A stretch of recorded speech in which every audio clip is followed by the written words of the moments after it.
The Tale of the Keepers of Ancient Wisdom, a story that is both history and prophecy, both memory and hope. For in the end, the greatest medicine is not found in any pill or procedure, but in the wisdom to live in harmony with the natural world, to nourish our bodies with foods that heal, and to remember that we are not separate from nature but part of it, not victims of disease but partners in our own healing. The Medicine Kitchen is calling. Will you answer? This story is a mix of myth, legend, and actual events, exploring the stories of the Medicine Kitchen book by Kevin John Meredith and the people who have passed on the wisdom of food as medicine. In the beginning, there was pain. And with pain came the first spark of human ingenuity, the desperate search for relief that would span millennia and circle the globe, weaving together the greatest story never fully told. Picture, if you will, a moment 50,000 years ago in the African savannah. A young mother watches her child burn with fever, his small body racked with illness. In desperation, she remembers watching the animals, how the wounded antelope sought specific leaves, how the sick elephants traveled great distances to certain clay deposits. With trembling hands, she gathers the same plants, prepares them as she has seen the animals do, and offers them to her child. The fever breaks. The child lives. And in that moment, the first spark of medicine is born. This is the tale of the keepers of ancient wisdom, the brave souls who discovered that food could be medicine, that plants held secrets more powerful than any weapon, and that healing was humanity's most incredible art. It is a story that spans 7 sacred corners of the world, where 7 different peoples independently discover the same profound truth. Nature herself is the greatest physician, and those who learn her secrets can heal not just the body, but the spirit itself. Our story begins not in one place, but in 7 sacred corners of the world, where 7 different peoples would independently discover the same profound truth, that nature herself was the greatest physician, and that those who learned her secrets could heal not just the body, but the spirit itself. High in the mist-shrouded peaks of the Himalayas, where the air is so thin that each breath feels like a gift from the gods, an aging sage named Bharadvaja sat in meditation beside a crystal-clear mountain stream. For 40 years, he had observed the animals of the forest with the patience of stone and the curiosity of a child. He watched how the wounded deer sought specific plants, how the sick tigers instinctively knew which roots to chew, how the elephants would travel for days to reach certain mineral-rich clays when illness struck their herds. The revelation came to him like lightning splitting the mountain sky. Nature had already written the first medical text, and humans needed only to learn how to read it. Bharadvaja became the first of the great Ayurvedic physicians, but his approach was revolutionary. He understood that healing was not just about treating symptoms, but about understanding the fundamental energies that governed all life. He identified 3 primary forces: Vata, the energy of movement like wind through the valleys; Pitta, the energy of transformation like fire consuming wood; and Kapha, the energy of structure like the solid mountain itself. He discovered that turmeric, the golden root that grew wild in the foothills, could heal wounds faster than any prayer when combined with the clarified butter that mountain dwellers treasured. He learned that ashwagandha, the strength of a horse root, could restore vitality to the exhausted and courage to the fearful. Most importantly, he understood that each person was unique, that what healed one might harm another, and that true medicine required understanding the individual's constitution as deeply as understanding the disease. Bharadvaja's teachings spread like wildfire across the Indian subcontinent. His students, who became known as the rishis or seers, carried his wisdom to every corner of the land. They established the first medical schools in human history, where students learned not just which plants to use, but how to read the subtle signs of the body, how to feel the pulse and understand the story it told, how to look into a person's eyes and see the state of their inner fire. The tradition they created would endure for 7 millennia, surviving invasions, colonization, and the rise of modern medicine. They understood something that would take Western science thousands of years to rediscover: that the body was not a machine to be fixed, but a dynamic system constantly creating itself anew, and that true healing required addressing not just the physical symptoms, but the mental, emotional, and spiritual aspects of the person as well. 3,000 miles to the east, in the year 527 CE, a Buddhist monk named Bodhidharma arrived at the Shaolin Temple in China's Henan province after a perilous journey across the Himalayas. What he found shocked him: monks so weak from long hours of meditation and poor nutrition that they could barely stand, let alone defend themselves or their sacred texts from the bandits that plagued the mountain passes. Bodhidharma was no ordinary monk. Trained in the ancient Taoist arts of his homeland and versed in the Ayurvedic traditions he had encountered during his travels through India, he understood that the body and spirit were not separate entities, but aspects of a single, unified whole. The monks' spiritual practice was suffering because their physical foundation was crumbling. Drawing upon the ancient Chinese understanding of qi, the vital energy that flowed through all living things, and combining it with his knowledge of Indian constitutional medicine, Bodhidharma created the first systematic approach to nutritional medicine that the world had ever seen. He taught the monks that food was not merely sustenance but medicine, that ginseng could sharpen the mind for meditation by nourishing what the Chinese called kidney essence, that goji berries could strengthen the eyes for reading sacred texts by supporting liver blood, and that his special creation, the 8-treasure kanji, could provide sustained energy for both physical and spiritual training.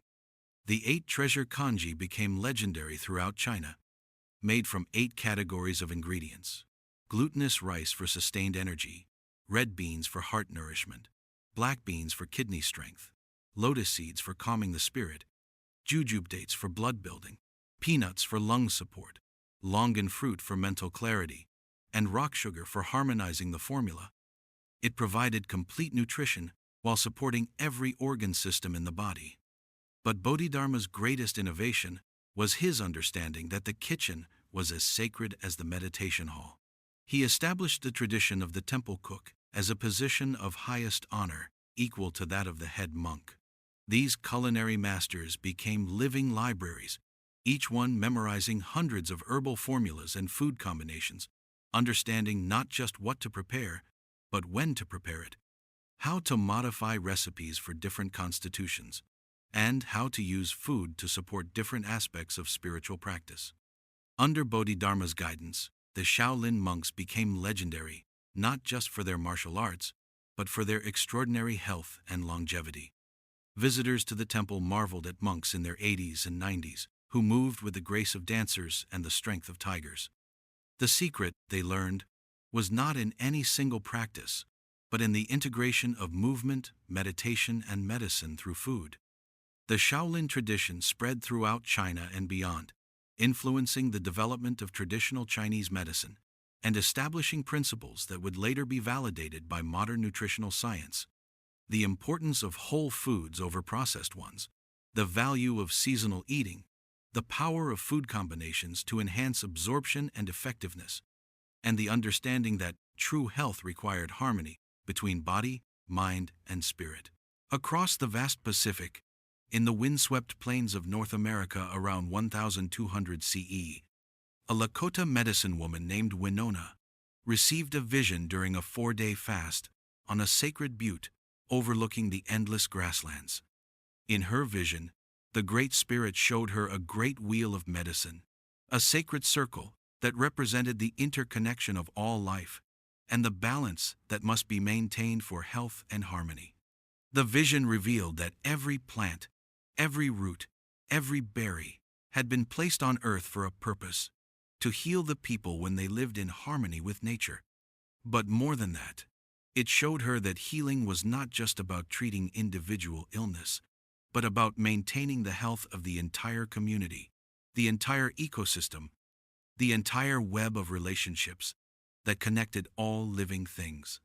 Winona became the keeper of what would be known as the medicine wheel, a sacred understanding that health came from balance between the physical and spiritual, between taking from nature and giving back, between the individual and the tribe, between the human world and the world of the spirits. Each direction of the wheel held its own medicines and teachings. The east brought new beginnings and the medicines of spring. The south brought growth and the medicines of summer. The west brought maturity and the medicines of autumn, and the north brought wisdom and the medicines of winter. She taught that willow bark could ease pain, because it contained the same spirit that made the willow tree flexible in strong winds, the ability to bend without breaking. She showed how echinacea could strengthen the body's defenses because it grew in the harshest conditions, developing powerful medicine to protect itself.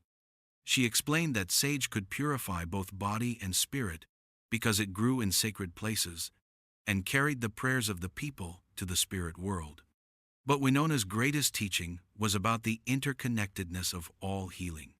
She understood that a person's illness might be caused not just by physical factors, but by spiritual imbalance, broken relationships, or disconnection from the natural world.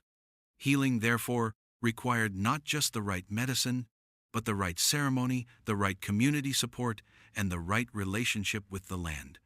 Her knowledge spread through the intricate network of Native American tribes, like ripples on a vast lake.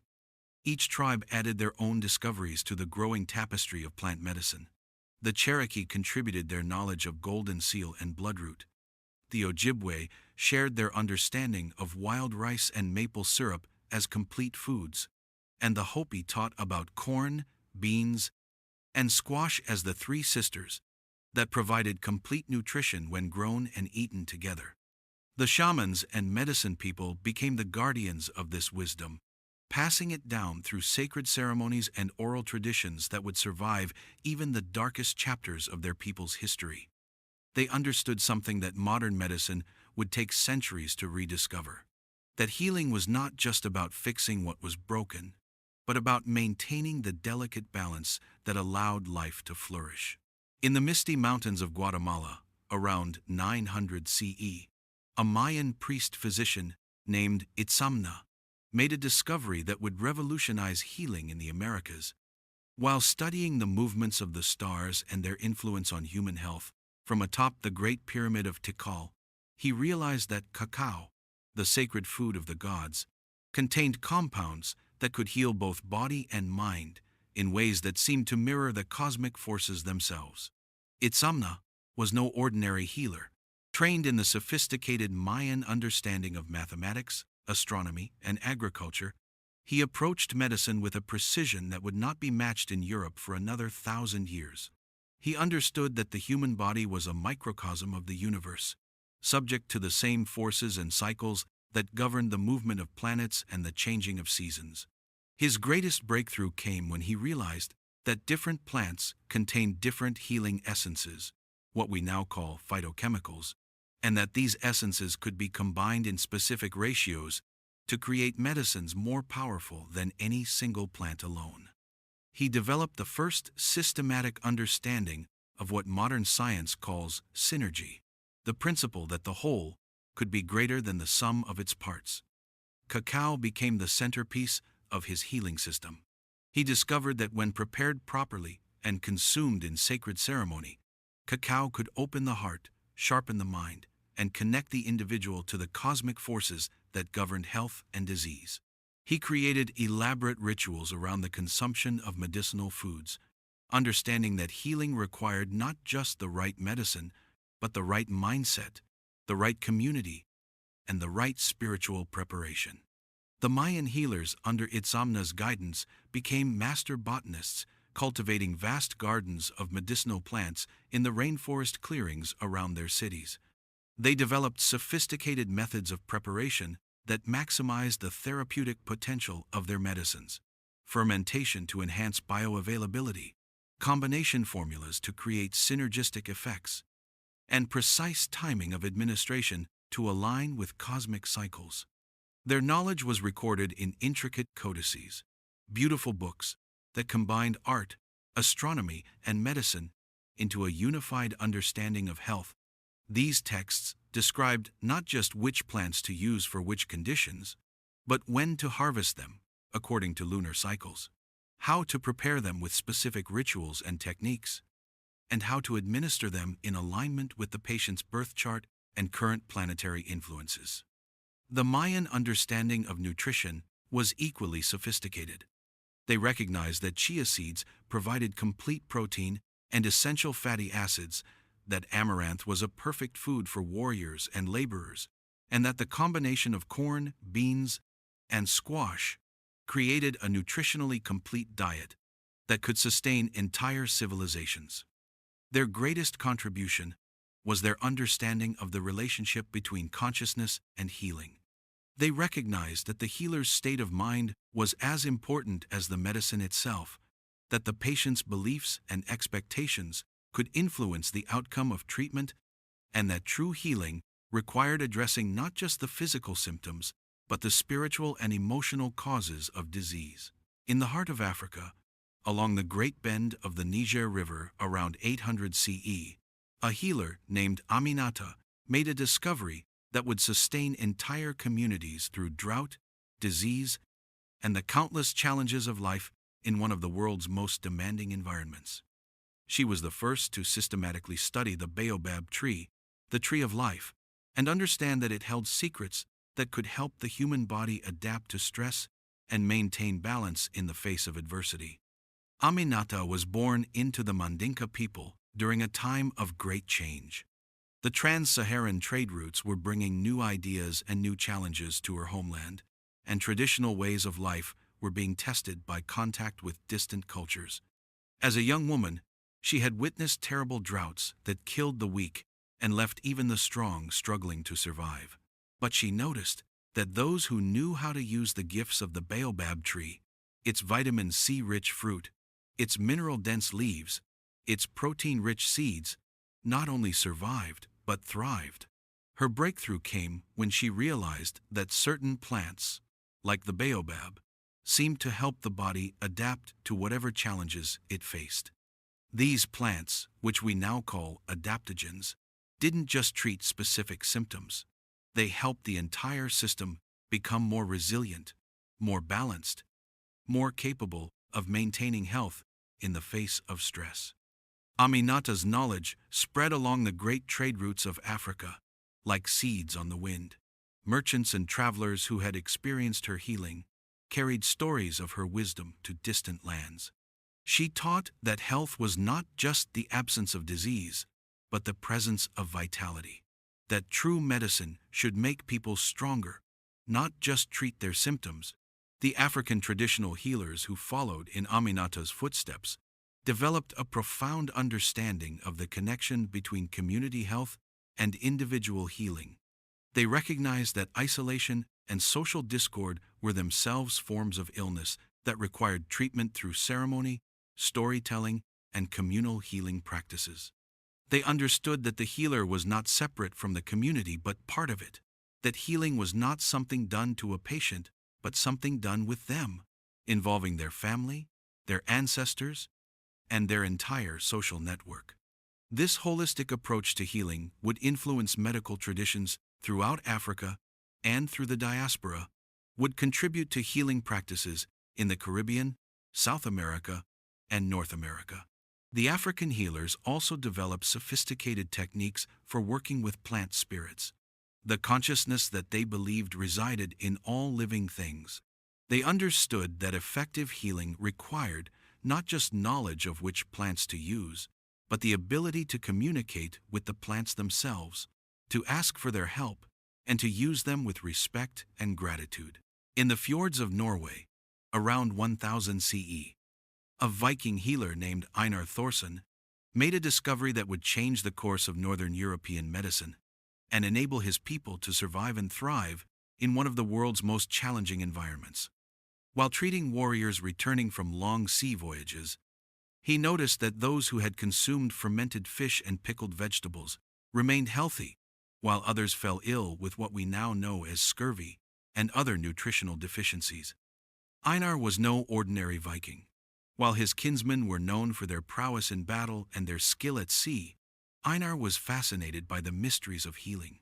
He had traveled widely, learning from Celtic druids in Ireland, studying with Arab physicians in Constantinople, and trading knowledge with Slavic healers in the great markets of Kiev. But his greatest insights came from careful observation of his own people's traditional practices. He became the first to understand the healing power of fermentation, the process by which beneficial bacteria could transform ordinary foods into powerful medicines. He discovered that skyr, the fermented dairy product that had sustained his people for generations, contained beneficial bacteria that could strengthen the digestive system and boost immunity. He learned that fermented cod liver oil could improve vision during the long Arctic nights and strengthen bones during the months of darkness. But Einar's greatest contribution was his understanding of seasonal medicine. Living in a land where the sun disappeared for months at a time and where temperatures could drop to levels that would kill the unprepared, he developed sophisticated strategies for maintaining health through the extreme variations of the northern climate. He taught that the body's needs changed with the seasons, that the high-fat diet necessary for surviving Arctic winters would be harmful in the brief, intense summers, that certain herbs were most potent when harvested at specific times of year, and that the timing of meals and activities should align with the natural rhythms of light and darkness. The Nordic healers, under Einar's influence, developed advanced techniques for food preservation that went far beyond simple survival needs. They understood that fermentation didn't just preserve food, it enhanced its nutritional value, created beneficial compounds that weren't present in the original ingredients, and produced medicines that could treat a wide range of conditions. Their knowledge of fermentation would eventually spread throughout Northern Europe and, through Viking exploration and trade, would influence food traditions as far away as Iceland, Greenland, and even North America. The principles they developed, the importance of beneficial bacteria for health, the value of seasonal eating, and the power of properly prepared traditional foods would eventually be validated by modern nutritional science. Finally, in the mountains of ancient China, around 300 BCE, a Taoist sage named Ge Hong made perhaps the most profound discovery of all. While seeking the elixir of immortality in his mountain laboratory, surrounded by bubbling cauldrons and ancient texts, he realized that true longevity came not from a single magical potion, but from understanding the subtle energies that flowed through all living things. Ge Hong was the greatest of the Taoist alchemists, a tradition that combined rigorous scientific observation with deep spiritual insight. He had spent decades studying the properties of minerals, plants, and animal substances, seeking to understand the fundamental principles that governed life and death, health and disease, youth and aging. His breakthrough came when he realized that the human body was not separate from nature, but part of it, subject to the same forces and principles that governed the movement of rivers, the growth of plants, and the changing of seasons. He developed the concept of qi, the life force that animated all things, and showed how different foods could either strengthen or weaken this vital energy. Ge Hong taught that ginger could warm the qi when it was cold and stagnant, that green tea could calm it when it was overheated and agitated, and that ginseng could restore it when it was depleted by illness or stress. But more than that, he understood that true health required balance, not just in what one ate, but in how one lived, thought, and related to the world. The Taoist physicians who followed Ge Hong became the great synthesizers of Chinese medicine, combining the practical knowledge of herbalism with the philosophical understanding of energy and balance. They developed the most sophisticated diagnostic methods of the ancient world, able to detect illness before symptoms appeared, and to treat the root causes rather than just the effects. They understood that the tongue could reveal the state of the internal organs, that the pulse could tell the story of a person's constitutional strengths and weaknesses, and that the eyes could show the condition of the spirit. Most importantly, they recognized that true healing required treating the whole person, body, mind, and spirit, as an integrated whole. For thousands of years, these 7 traditions developed in isolation. each discovering profound truths about the healing power of food and plants. But the world was growing smaller, and the age of great convergence was about to begin, a time when the wisdom of distant cultures would meet, clash, and ultimately synthesize into something greater than any single tradition alone. In the 2nd century BCE, the Silk Road opened, like a river of knowledge, flowing between East and West. This network of trade routes, stretching from the markets of Chang'an in China to the ports of Constantinople in the Byzantine Empire, became the first global highway for the exchange of not just goods, but ideas, technologies, and, most importantly for our story, medical knowledge. A Chinese merchant named Li Wei became one of the first great medical ambassadors of this new age. Born in Chang'an to a family of traditional physicians, Li Wei had been trained in the Taoist understanding of qi and the five-element theory, which governs Chinese medicine. But his merchant's curiosity and his family's tradition of healing made him uniquely interested in the medical practices of the foreign lands he visited. Traveling westward along the Silk Road with caravans of silk, tea, and porcelain, Li Wei carried with him not just goods, but the accumulated wisdom of Chinese medicine. In his saddlebags, carefully wrapped in silk, were copies of classical medical texts, samples of Chinese herbs, and detailed notes on pulse diagnosis and acupuncture techniques. In the great trading city of Samarkand, where merchants from across the known world gathered to exchange goods and stories, Li Wei met Rajesh, an Ayurvedic physician from the courts of northern India. Rajesh had traveled north through the mountain passes, carrying his own treasure trove of medical knowledge: palm leaf manuscripts describing the 3 doshas, samples of Indian herbs like turmeric and ashwagandha, and detailed charts showing the relationship between constitution, diet, and health. Their meeting in a Samarkand caravanserai would prove to be one of the most significant moments in medical history.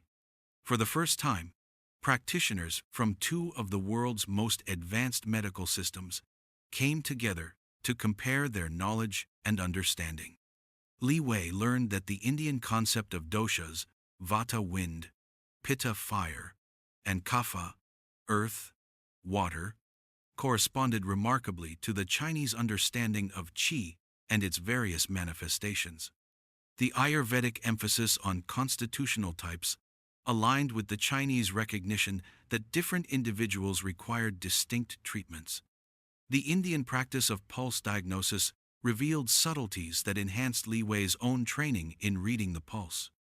Rajesh, in turn, discovered that Chinese pulse diagnosis could reveal constitutional information that enhanced his own Ayurvedic assessments. The Chinese understanding of seasonal eating and the 5-element correspondences provided new insights into how to tailor treatments to the time of year and environmental conditions. The Chinese herbal formulas, with their precise combinations and careful attention to synergistic effects, offered new approaches to creating balanced treatments. Together, they began the first systematic comparison of Eastern healing traditions. Working by candlelight in Rajesh's tent, they created detailed charts that compared Chinese and Indian herbs, matched Chinese organ systems with Ayurvedic constitutional types, and developed new diagnostic techniques that combined the best of both traditions. Their collaboration produced the first truly integrated approach to medicine, combining the diagnostic precision of Chinese medicine with the constitutional understanding of Ayurveda. They documented hundreds of healing foods and their effects, creating the first cross-cultural medical encyclopedia that would be copied and carried by merchants throughout the Silk Road network. But their work was just the beginning. As trade routes expanded and cultural exchange intensified, medical knowledge began flowing in all directions. Persian physicians learned Chinese acupuncture techniques and taught Arab scholars about Indian constitutional medicine. Byzantine doctors studied Chinese herbal formulas while sharing Greek anatomical knowledge with Eastern practitioners. As the Roman Empire crumbled and Europe entered its dark ages, the torch of medical knowledge passed to the Islamic world. In the great libraries of Baghdad, Cordoba, and Cairo, scholars like al-Razi and Ibn Sina, Avicenna, began the monumental task of preserving and synthesizing the medical wisdom of the ancient world. Ibn Sina, known in the West as Avicenna, was perhaps the greatest medical synthesizer in human history. Born in 980 CE in Afshana, near present-day Bukhara in Uzbekistan, he grew up at the crossroads of civilizations, where Persian, Arab, Turkish, and Chinese cultures met and mingled. This multicultural environment shaped his approach to medicine, making him uniquely qualified to understand and integrate diverse healing traditions. By the age of 18, Ibn Sina had mastered not only the Greek medical texts of Hippocrates and Galen, but also the Persian medical traditions of his homeland, the Indian Ayurvedic texts that had been translated into Arabic, and the Chinese medical knowledge that flowed along the Silk Road. His genius lay not just in his ability to memorize these vast bodies of knowledge, but in his capacity to see the underlying principles that connected them all. His masterwork, the Canon of Medicine, Al-Qanun fi il-Tib, became the first truly global medical text. Written over the course of 20 years, it combined Aristotelian logic with Ayurvedic constitutional theory, Chinese diagnostic methods with Greek anatomical knowledge, and Persian pharmacology with Arabic innovations in surgery and treatment. However, Ibn Sina's most significant contribution to our story was his understanding of food as a form of medicine. Drawing on traditions from across the known world, he documented over 800 medicinal foods and their therapeutic properties, creating detailed protocols for using nutrition to prevent and treat disease. From the Chinese tradition, he learned about the energetic properties of foods, how ginger could warm the body's internal fire, how green tea could cool excess heat, and how different foods could support different organ systems. From the Indian tradition, he understood how foods could be classified according to their effects on the three doshas, and how the diet could be modified based on an individual's constitution. From the Greek tradition, he inherited the understanding of the four humors and how foods could be used to balance blood, phlegm, yellow bile, and black bile. From the Persian tradition of his homeland, he learned about the medicinal properties of fruits, nuts, and spices that grew in the gardens and orchards of Central Asia. Ibn Sina's work on the medicinal properties of honey became legendary throughout the Islamic world. He described how different types of honey, sourced from various flowers, regions, and seasons, possess distinct therapeutic properties. He developed detailed protocols for using honey to treat a range of conditions, including digestive disorders, respiratory infections, and wound healing. His understanding of dates as a complete food was equally sophisticated. He recognized that dates provided not just energy, but essential minerals, fiber, and compounds that could support cardiovascular health and cognitive function.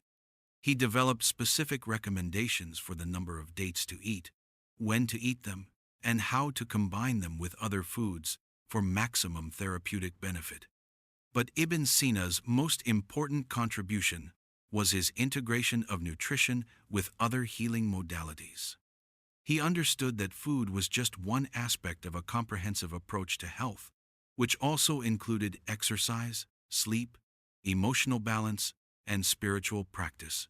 His protocols for treating different conditions always included dietary recommendations alongside other interventions, recognizing that true healing required addressing all aspects of human existence. The Islamic Golden Age established a network of medical schools, hospitals, and libraries that preserved and transmitted an integrated body of medical knowledge throughout the Islamic world and beyond. Medical texts were translated into multiple languages, creating a truly international body of medical literature that influenced healing traditions from Spain to India and Central Asia. The Mongol conquests of the 13th century, while devastating to many civilizations, had an unexpected consequence for the history of medicine.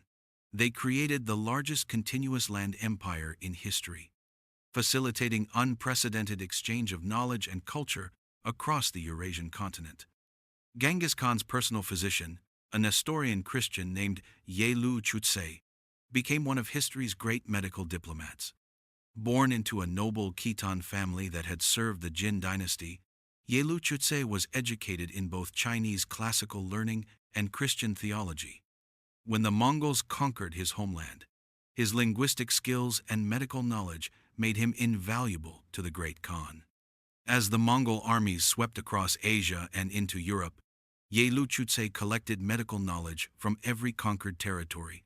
Like a scholar gathering rare manuscripts, his approach was systematic and comprehensive. He sought out the most skilled healers in each region, learned their languages, studied their methods, and carefully documented their knowledge. In Kiev, he learned from Slavic herbalists about the healing properties of beets and cabbage, discovering how these humble vegetables could prevent scurvy during long winters and provide essential nutrients when other foods were scarce. He documented their techniques for fermenting vegetables, creating what we now know as sauerkraut and other preserved foods that could maintain their nutritional value for months. In Baghdad, he studied with the last great Islamic physicians, learning their sophisticated understanding of pharmacology and their methods for combining different healing traditions. He was particularly fascinated by their use of spices, not just for flavoring, but for their medicinal properties, how cinnamon could regulate blood sugar, how cardamom could aid digestion, and how saffron could lift the spirits. In Beijing, he consulted with Taoist masters about longevity practices, learning their understanding of qi cultivation and their methods for using food to support spiritual development. He studied their techniques for preparing medicinal wines and teas, understanding how alcohol and hot water could extract different therapeutic compounds from the same plants. His medical journal, written in multiple languages and scripts, became a treasure trove of global healing wisdom. He documented not just which remedies were used where, but how they were prepared, when they were administered, and how they were modified for different constitutions and conditions.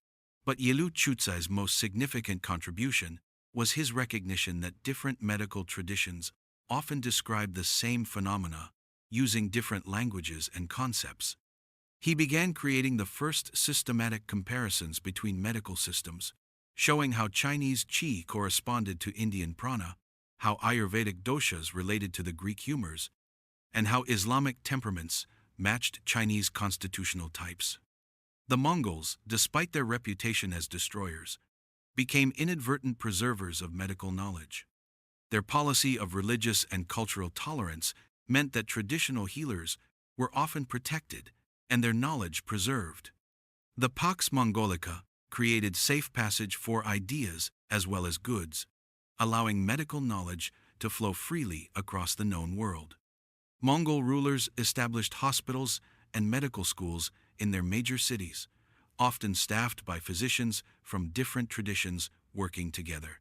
These institutions became centers of medical innovation, where Chinese acupuncturists worked alongside Persian pharmacologists, Indian Ayurvedic doctors collaborated with Arab surgeons, and traditional healers from across the empire shared their knowledge and learned from one another. As Europe emerged from the Middle Ages, a new hunger arose, not just for spices and gold, but for the medical secrets of distant lands. The age of exploration would bring European physicians face to face with healing traditions that challenged everything they thought they knew about medicine, setting the stage for both unprecedented learning and tragic destruction. In 1498, when Vasco da Gama rounded the Cape of Good Hope and reached the Malabar coast of India, his ship carried more than just sailors and merchants. Among the crew was João Rodrigues, a Portuguese physician trained in the medical schools of Coimbra and Salamanca, where he had studied the classical texts of Hippocrates and Galen, alongside the Arabic medical works that had been translated during the Islamic Golden Age. What Rodrigues encountered in India amazed and humbled him. Here was a medical system that had been developing for over 4,000 years, with a sophistication that European medicine could not match. He watched Ayurvedic physicians diagnose illnesses by feeling the pulse with a precision that seemed almost supernatural, able to detect not only current health problems, but also constitutional weaknesses that might lead to future illnesses. In his letters back to Lisbon, Rodrigues wrote with the wonder of a man discovering a new world. These physicians can tell from a man's pulse not only what ails him now, but what will ail him in the future. They understand the body's constitution with a precision that shames our own doctors. They use common spices, turmeric, ginger, and black pepper to cure diseases that kill thousands in Europe. Rodrigues spent 3 years in India, studying with Ayurvedic masters in Kerala and Karnataka. He learned about the 3 doshas and how they governed all physiological and psychological functions. He studied the use of turmeric as a potent anti-inflammatory medicine, discovering that when combined with black pepper and warm milk, it could treat joint pain more effectively than any European remedy.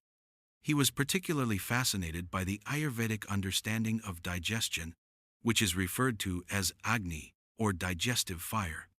Indian physicians taught him that most diseases originated from weak digestion, and that strengthening the digestive fire through proper food combinations, spices, and eating practices could prevent and treat a wide range of conditions.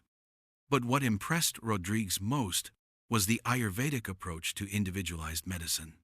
Unlike European medicine, which applied the same treatments to all patients with similar symptoms, Ayurveda recognized that each person was unique and required personalized treatment based on their constitution, current condition, age, season, and many other factors.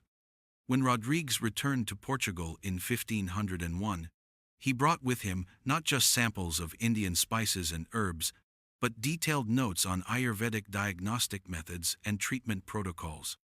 His work would influence Portuguese medicine for generations, introducing concepts of constitutional medicine and individualized treatment that were centuries ahead of European medical thinking. When Hernán Cortés conquered the Aztec Empire in the 16th century, he found something that neither he nor his men had expected: the most sophisticated botanical garden in the world. The Aztec Emperor Moctezuma maintained vast medicinal gardens in Tenochtitlan, containing over 3,000 species of healing plants, tended by physician botanists whose knowledge of plant medicine rivaled that of any European university. The Spanish were astounded by what they found. These were not primitive people using crude folk remedies, but sophisticated physicians with a systematic understanding of plant medicine that had been developed over centuries of careful observation and experimentation. Francisco Hernández, the royal physician sent by King Philip II to study New World medicine, spent 7 years documenting Aztec and Mayan healing practices. His work, Natural History of New Spain, described medical practices that were centuries ahead of European medicine in many respects. The native physicians, Hernández wrote, understand the human constitution with a precision that shames our own doctors. They have identified hundreds of plants that can heal ailments we consider incurable. Their understanding of nutrition as medicine is so advanced that they can prevent diseases we have never learned to treat. Hernández was particularly impressed by the Aztec use of cacao, which they called the food of the gods. The Aztec physicians had identified specific compounds in cacao that could treat heart conditions, improve mental clarity, and enhance physical endurance. They had developed precise protocols for preparing cacao medicines, understanding how different preparation methods could enhance or modify the therapeutic effects. The Aztec understanding of corn, beans, and squash as a nutritionally complete combination was equally sophisticated. They recognized that these 3 crops, when grown together and eaten together, provided all the essential amino acids, vitamins, and minerals needed for optimal health. This knowledge had allowed them to build and sustain one of the largest cities in the world, without any domesticated animals for protein. But the conquistadors were not interested in learning. They were interested in conquering. The great medical libraries of the Americas were burned, The physician priests were killed or forcibly converted, and centuries of accumulated wisdom were nearly lost forever. In a few short decades, medical knowledge that had taken millennia to develop was almost completely destroyed.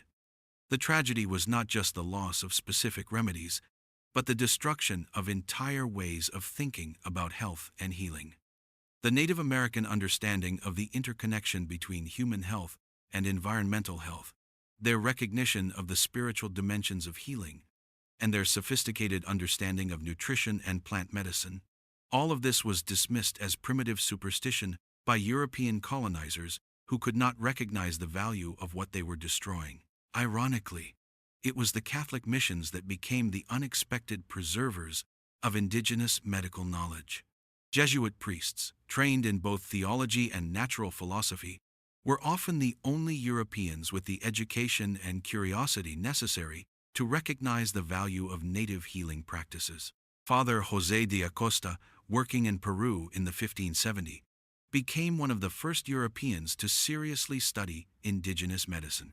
Unlike the conquistadors, who saw only obstacles to be overcome, Acosta saw a sophisticated medical system that had much to teach European physicians. He learned Quechua and spent years with native healers in the Andes, documenting their use of quinoa as a complete protein source, coca leaves for altitude sickness, and various Amazonian plants for treating tropical diseases that European medicine had never encountered. These people, Acosta wrote, have been given by divine providence a pharmacy more complete than any in Europe. Every plant, every root, every seed has been placed here for the healing of mankind. We have much to learn from those we came to teach. Acosta's work on quinoa was particularly significant. He recognized that this high-altitude grain contained all the essential amino acids in perfect proportions, making it a complete protein source that could sustain human life without any animal products. He documented how the Incas had used quinoa not only as food but also as medicine, recognizing that different varieties possessed distinct therapeutic properties.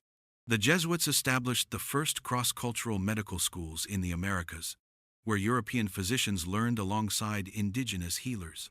These institutions became centers of medical innovation, combining the theoretical knowledge of European medicine with the practical wisdom of traditional healing. At the Jesuit College in Quito, European physicians learned to use cinchona bark for treating malaria, a discovery that would save millions of lives worldwide. In Mexico, researchers studied the use of chocolate as both food and medicine, learning how the Aztecs had used different preparations of cacao to treat a range of conditions, from digestive disorders to depression. The most important contribution of the Jesuit missions was their recognition that indigenous medical knowledge was not just a collection of folk remedies, but a sophisticated system of healing that had much to teach European medicine. Their careful documentation and preservation of this knowledge would prove crucial for future generations of healers and researchers. The Dutch East India Company, founded in the Dutch Republic, present-day Netherlands, in 1602, was established to protect the state's trade in the Indian Ocean and to assist in the Dutch War of Independence from Spain. Although primarily focused on profit, the company inadvertently became one of the greatest facilitators of medical knowledge exchange in history. Dutch physicians stationed in Indonesia, Ceylon, and India were required to document local medical practices as part of their duties, creating a vast archive of traditional healing knowledge. Dr. Jacobus Bontius, working in Java in the early 16th century, became fascinated by traditional Indonesian medicine. He studied with local healers and documented their use of tropical plants for treating diseases unknown in Europe.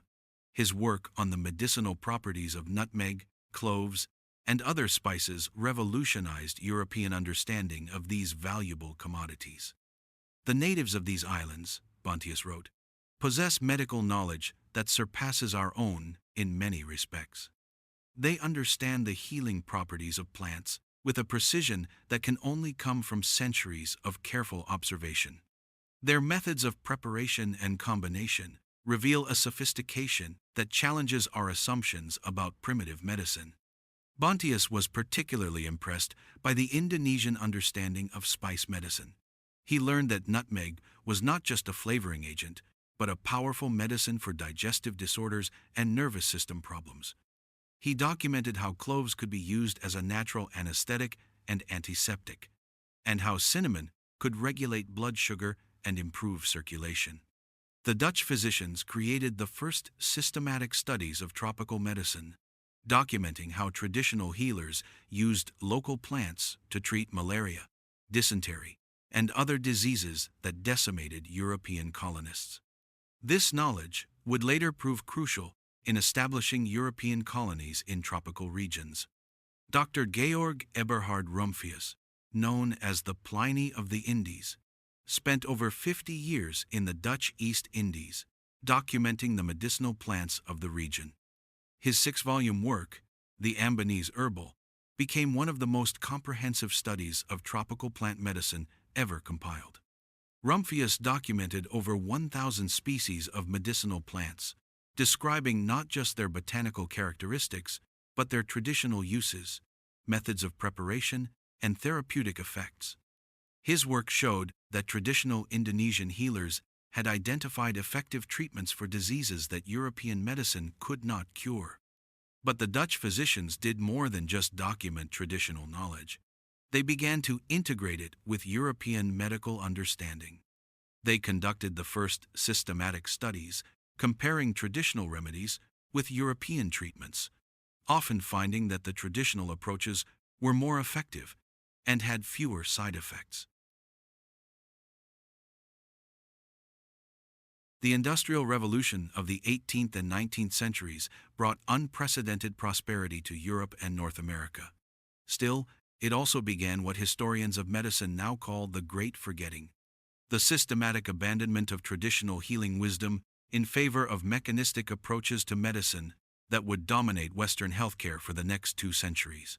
The success of the Industrial Revolution led to the emergence of a new worldview that profoundly influenced medicine. If complex machines could be understood by breaking them down into their component parts, if steam engines and textile mills could be improved through scientific analysis and mechanical precision, then surely the human body could be understood and treated in the same way. This mechanistic thinking found its perfect expression in the work of René Descartes, who declared that the body was nothing more than a machine, separate from the mind and soul. This Cartesian dualism would dominate Western medicine for centuries, leading to an approach that treated symptoms rather than causes, focusing on parts rather than wholes, and diseases rather than individuals. In 1847, a German chemist named Felix Hoffmann, working for the Bayer Company, synthesized acetylsalicylic acid from willow bark, the same remedy that Native Americans, ancient Egyptians, and traditional healers around the world had used for millennia to treat pain and fever. But instead of honoring this ancient wisdom, Hoffmann and his colleagues saw only an opportunity for profit and scientific advancement. They patented their synthetic version, calling it aspirin, and began marketing it as a modern miracle drug. The fact that indigenous peoples had been using the same medicine for thousands of years was conveniently forgotten, dismissed as primitive folk knowledge that had been superseded by scientific progress. This pattern would repeat itself countless times over the next century. Traditional remedies would be studied, their active compounds isolated and synthesized, patented, and then marketed as modern innovations, while their origins were erased from history. Digitalis from foxglove, morphine from opium poppies, quinine from cinchona bark. All of these modern drugs were actually ancient medicines that traditional healers had used for centuries. The reductionist approach had some genuine successes. The ability to isolate and purify active compounds allowed for more precise dosing and more predictable effects. The development of synthetic chemistry made it possible to produce medicines in large quantities and ensure consistent quality. But something crucial was lost in this process. Traditional healers understood that plants are complex beings, containing hundreds or thousands of different compounds that work together in sophisticated ways. They knew that the whole plant was often more effective and safer than any single isolated compound. Modern pharmaceutical companies, however, were only interested in single, patentable molecules. They dismissed the traditional understanding of synergy and complexity as unscientific, focusing instead on finding the active ingredient that could be isolated, synthesized, and sold. In 1910, Abraham Flexner published a report that would fundamentally reshape medical education in North America and eventually around the world. The Flexner Report, funded by the Carnegie Foundation and heavily influenced by pharmaceutical interests, declared that medical schools should focus exclusively on scientific medicine based on chemistry, physics, and laboratory research. Although there were many positive changes that came with this approach, traditional healing practices, including the use of food as medicine, herbal remedies, osteopathy, and holistic approaches to health, were dismissed as unscientific and primitive. Medical schools that taught these approaches were defunded or closed. Within a generation, centuries of accumulated healing wisdom were purged from mainstream medical education. Dr. Harvey Wiley, the chief chemist of the U.S. Department of Agriculture and a pioneer in food safety, fought against this trend. He had studied traditional food preservation methods and understood their value for health.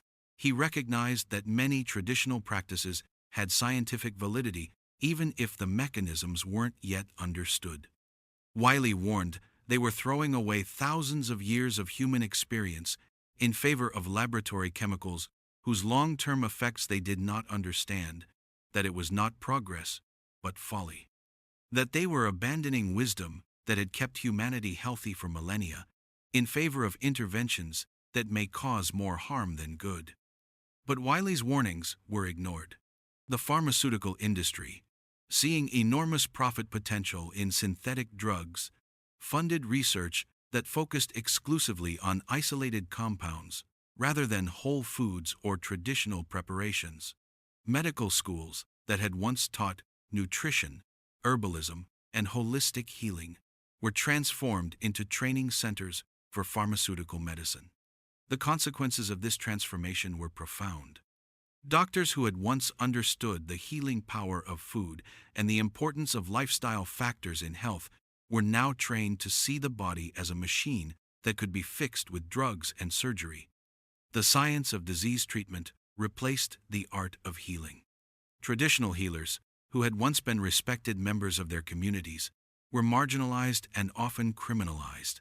Laws were passed restricting the practice of traditional medicine, and licensing requirements were established that excluded practitioners who had not been trained in the new pharmaceutical model. The two world wars of the 20th century accelerated the divorce between traditional and modern medicine. The urgent need to treat battlefield injuries led to rapid advances in surgery, antibiotics, and emergency medicine, all areas where modern medicine excelled. The discovery of penicillin by Alexander Fleming in 1928 and its mass production during World War II validated the superiority of pharmaceutical medicine.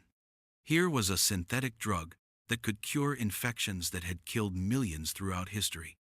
The success of antibiotics in treating battlefield infections led to the assumption that pharmaceutical interventions were always superior to traditional approaches.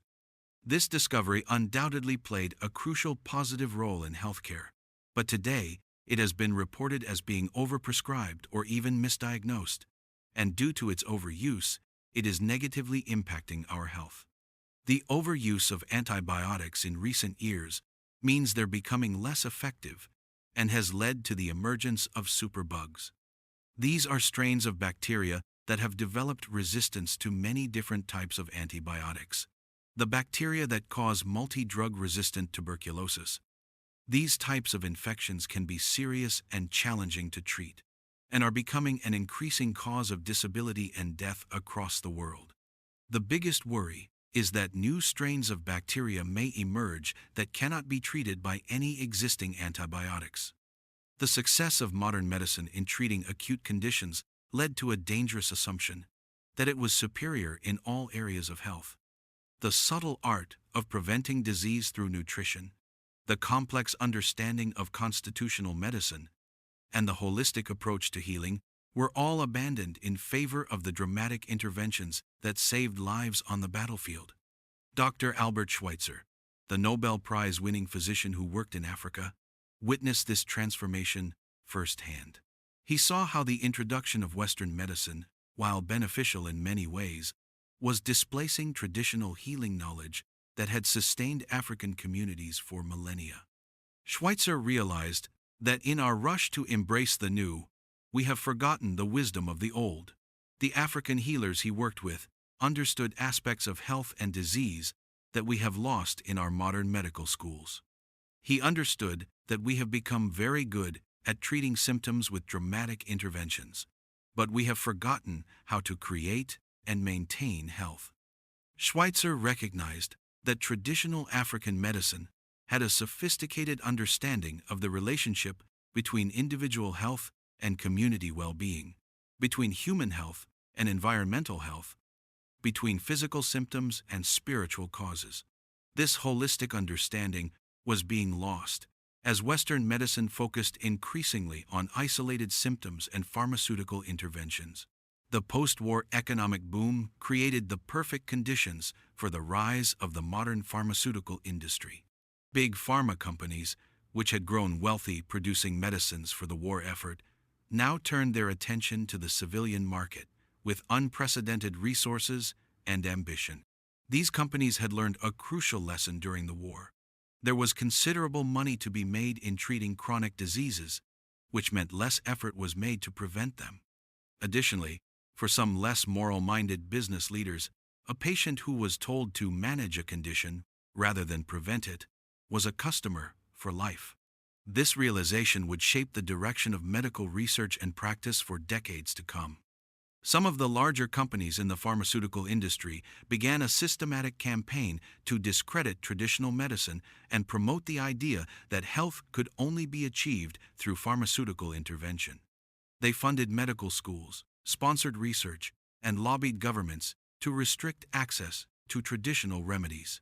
Dr. Linus Pauling, the two-time Nobel Prize winner, became one of the most prominent critics of this trend. His research on vitamin C and other nutrients demonstrated the potential for many diseases to be prevented or treated through nutrition alone, challenging the pharmaceutical industry's claims that drugs were always necessary. Pauling's work on vitamin C was particularly threatening to pharmaceutical interests. He showed that high doses of vitamin C could prevent and treat scurvy, reduce the severity and duration of colds, and even help in the treatment of cancer. His research suggested that many health problems attributed to infectious diseases or genetic factors were actually caused by nutritional deficiencies that could be easily corrected. But Pauling's work was systematically suppressed by the medical establishment, which in part had become financially dependent on pharmaceutical funding.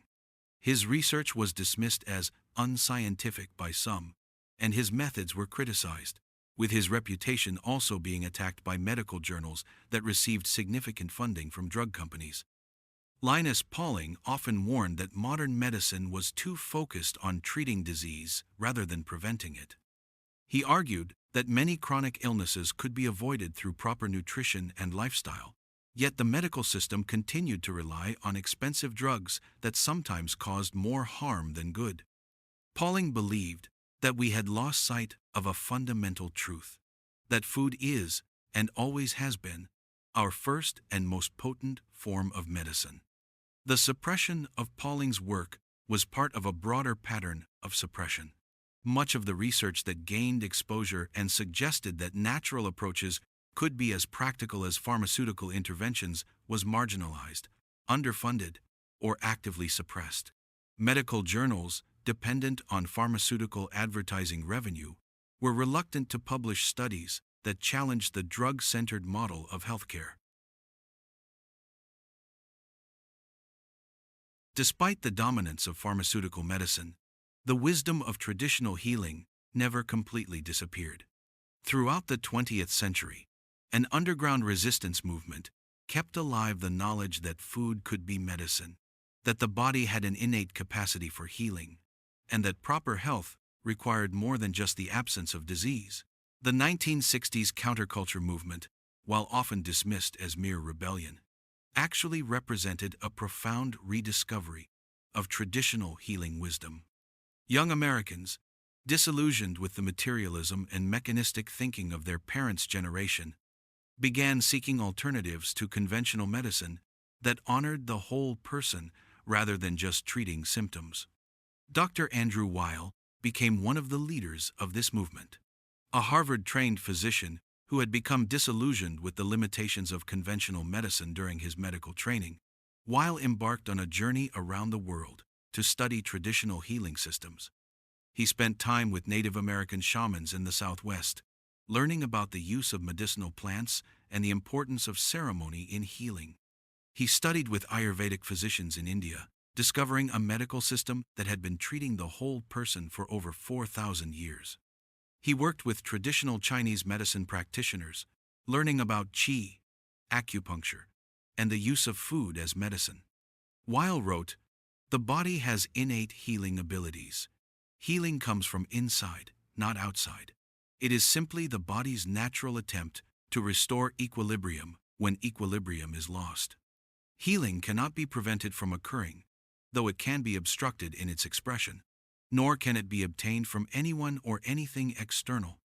Medicines and medicine men can sometimes catalyze a healing response or remove obstructions to it, but they never give you what you do not already have."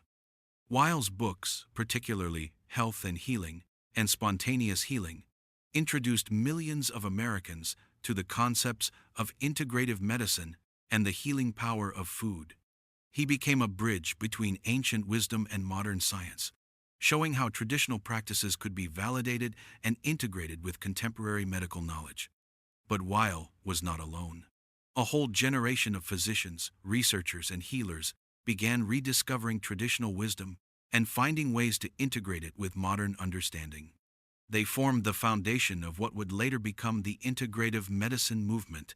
Around the same time, a Japanese philosopher named George Osawa was introducing Americans to macrobiotics, a dietary and lifestyle approach based on traditional Chinese medicine and Zen Buddhism.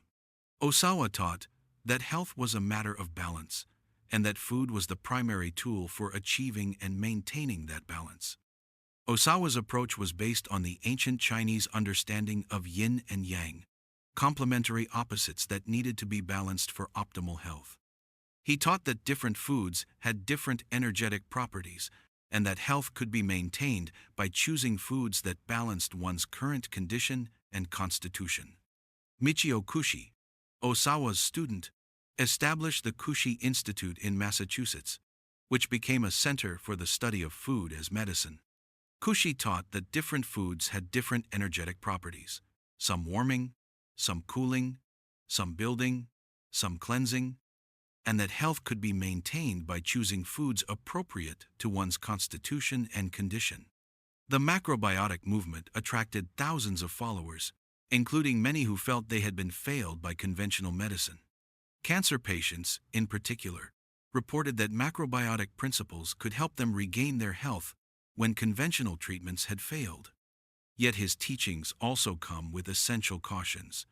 Some of Osawa's claims, particularly those suggesting that strict macrobiotic diets could cure serious illnesses, were never supported by scientific evidence. His early dietary models were often so restrictive that they risked nutritional deficiencies, especially in protein, calcium, and specific vitamins. The poetic yin-yang framework he used to explain physiology was inspiring but not grounded in modern biology, and when interpreted too literally, it could lead followers toward dogmatism rather than balance. For today's reader, the wisdom lies in the spirit of his message, not the letter of his rules. Osawa's vision was never truly about deprivation, but about awareness, understanding the energetic and emotional qualities of what we eat, and choosing foods that bring us closer to equilibrium. When approached with flexibility and respect for evidence, his philosophy remains a gentle reminder that food is far more than sustenance. It is a conversation between our inner world and the living earth itself. Dr. Anthony Satellaro, a Philadelphia physician who cured his own metastatic prostate cancer using macrobiotic principles, became one of the movement's most prominent advocates. His book, Recalled by Life, documented his journey from conventional medicine to traditional healing, inspiring thousands of others to explore alternative approaches. Satilaro's story was particularly powerful because he was a conventional physician who had initially been skeptical of alternative approaches. His transformation began when he was diagnosed with advanced prostate cancer that had metastasized to his bones. Modern medicine offered him only palliative care and a prognosis of a few months to live. Desperate for alternatives, Satellaro began studying macrobiotic principles and working with Michio Kushi. He completely changed his diet, eliminating processed foods, sugar, dairy, and meat, and focusing on whole grains, vegetables, beans, and sea vegetables. He also began practicing meditation and other stress reduction techniques. Within months, his cancer markers began to improve. Within 2 years, he was completely cancer-free. His recovery was so dramatic that it attracted international attention and helped legitimize the use of dietary approaches in cancer treatment. Dr. Satilaro's journey offered a powerful message of hope and personal agency to many. His experience demonstrates that while profound lifestyle changes can yield remarkable benefits, they, much like modern medicine, are not always a panacea, reminding us that the path to healing is complex and sometimes beyond the reach of any single approach. His eventual death from the same cancer serves as a somber reminder that we do not always have the answers. The 1970s to 1980s saw a remarkable renaissance in herbal medicine, led by a new generation of herbalists who combined traditional knowledge with modern scientific understanding. These practitioners studied with indigenous healers, researched historical texts, and conducted their own experiments to rediscover the healing power of plants. Michael Moore, one of the most influential American herbalists of the 20th century, spent decades studying with Native American healers and documenting their use of desert plants for healing. His books, including Medicinal Plants of the Mountain West and Medicinal Plants of the Desert and Canyon West, became essential references for a new generation of herbalists. Moore's approach was unique in that he combined traditional knowledge with modern understanding of plant chemistry and physiology. He understood both the traditional uses of plants and the scientific mechanisms by which they worked. This allowed him to use traditional remedies more effectively and to adapt them for modern health challenges. Rosemary Gladstar, known as the godmother of American herbalism, established the first modern herbal schools and began training a new generation of practitioners. She emphasized the importance of understanding plants as whole beings, not just collections of chemical compounds. Plants are our oldest allies, Gladstar taught. They have been healing humans for millions of years, long before we had laboratories or pharmaceutical companies. When we learn to work with plants as partners rather than trying to dominate them, we rediscover a form of medicine that is both gentle and powerful. Gladstar's approach emphasized the importance of developing a personal relationship with medicinal plants, growing them, harvesting them, preparing them by hand, and understanding their individual characteristics and personalities. This was a radical departure from the pharmaceutical approach, which treated plants as sources of isolated compounds rather than as living beings with their own wisdom. The herbal renaissance was not just about rediscovering old remedies, it was about rediscovering a different way of thinking about health and healing. Herbalists understood that plants worked best when used as whole entities, that healing was a process rather than an event, and that the relationship between healer and patient was as meaningful as the remedy itself. The 1980s brought a remarkable revival of Ayurvedic medicine in the West, led by physicians like Deepak Chopra and Vasant Lad. These practitioners had been trained in both Western medicine and traditional Ayurveda, and they began showing how ancient principles could be applied to modern health challenges. Dr. Chopra, an endocrinologist who had become disillusioned with the limitations of conventional medicine, traveled to India to study with Ayurvedic masters. He learned that Ayurveda offered a complete system of medicine that addressed not just physical symptoms, but mental, emotional, and spiritual aspects of health as well. Ayurveda taught me that the body is not a machine to be fixed, Chopra explained, but a dynamic system that is constantly creating itself anew. Health is not the absence of disease, but the presence of vitality, balance, and joy. Food is not just fuel, but information that tells our cells how to function.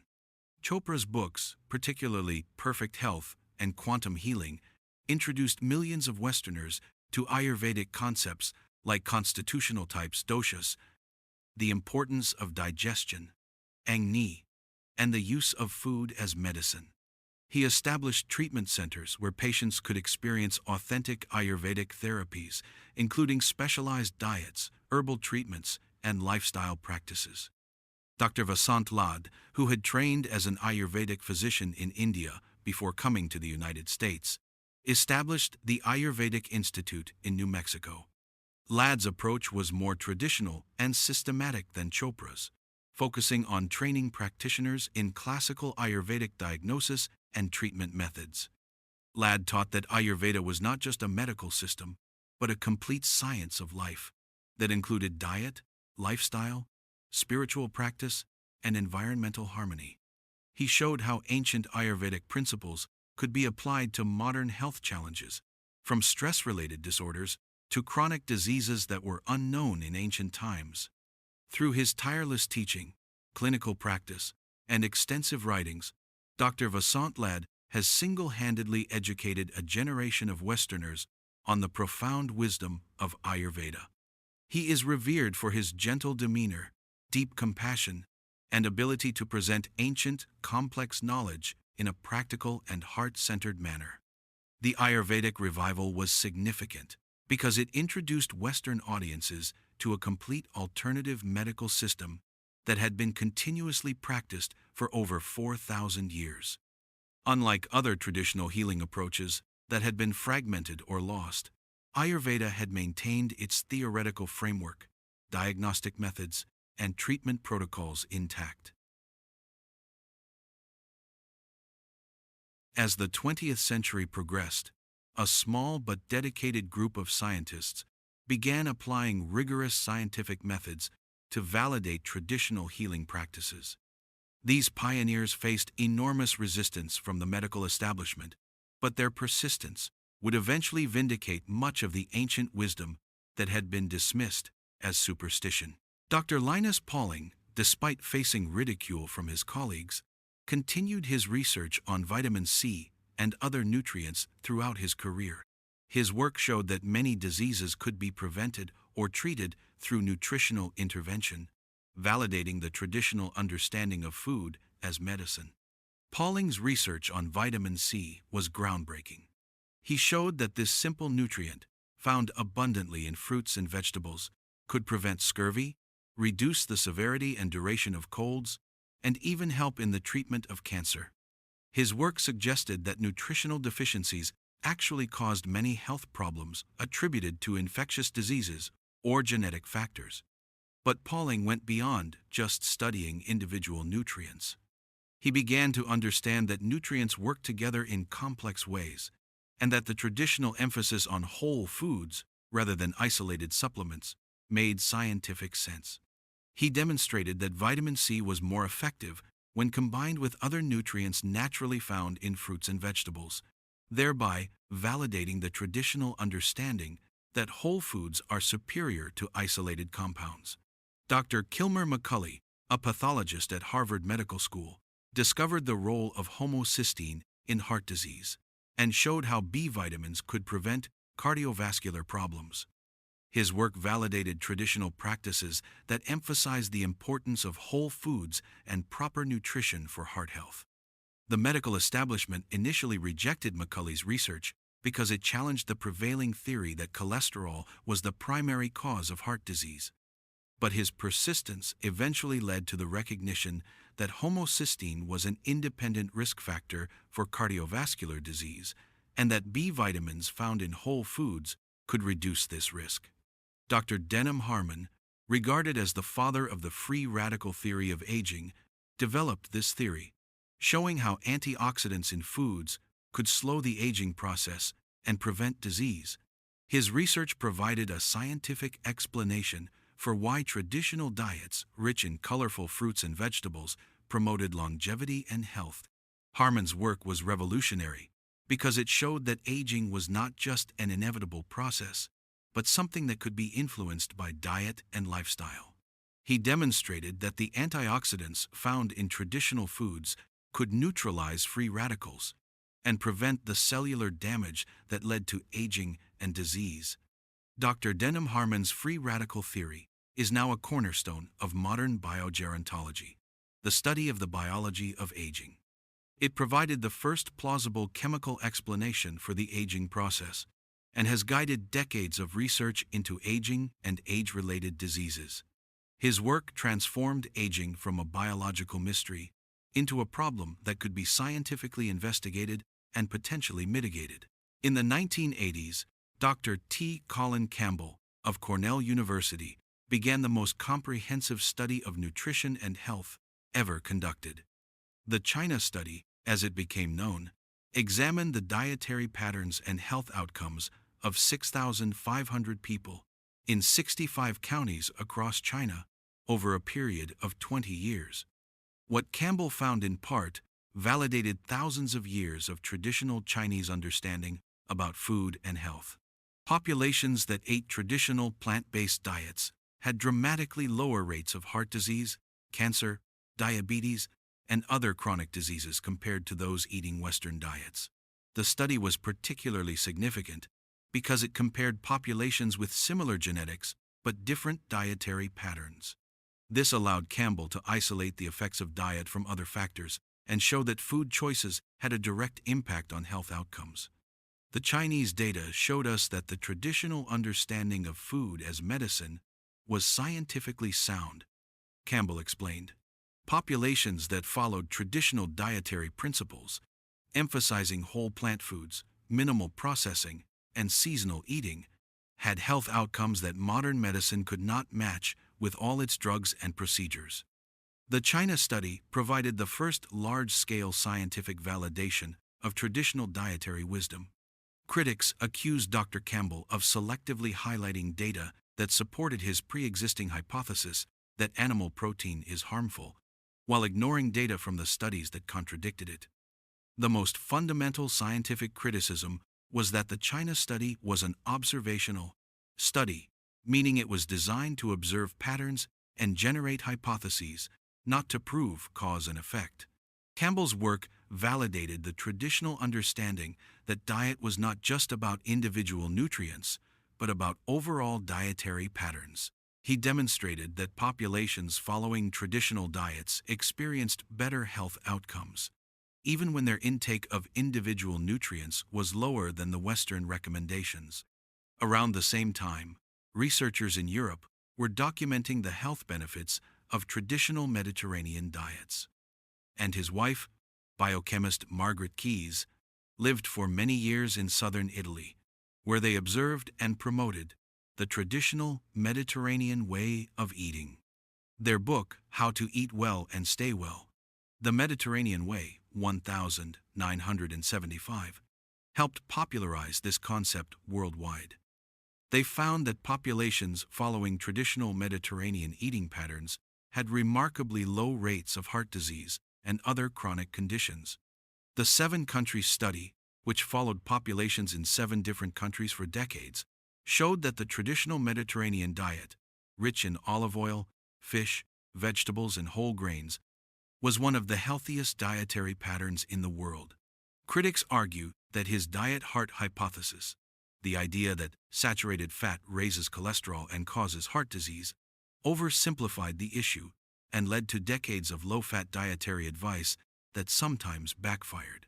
His advocacy for a plant-forward, minimally processed, Mediterranean-style diet has stood the test of time, now backed by decades of research confirming its benefits for heart health, metabolism, and longevity.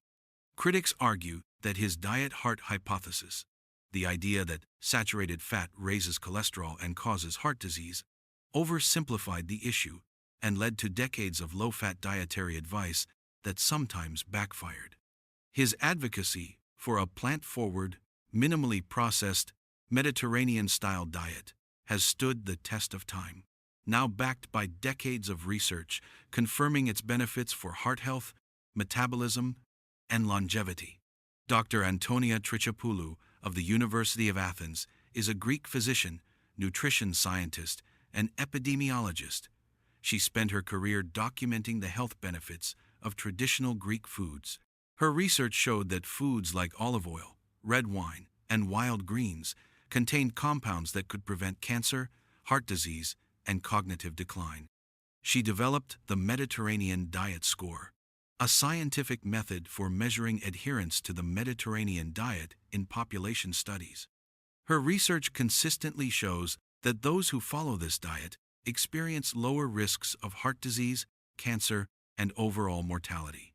She has led influential studies, such as the EPIC, European Prospective Investigation into Cancer and Nutrition project, which linked the Mediterranean diet to increased lifespan and reduced chronic disease risk.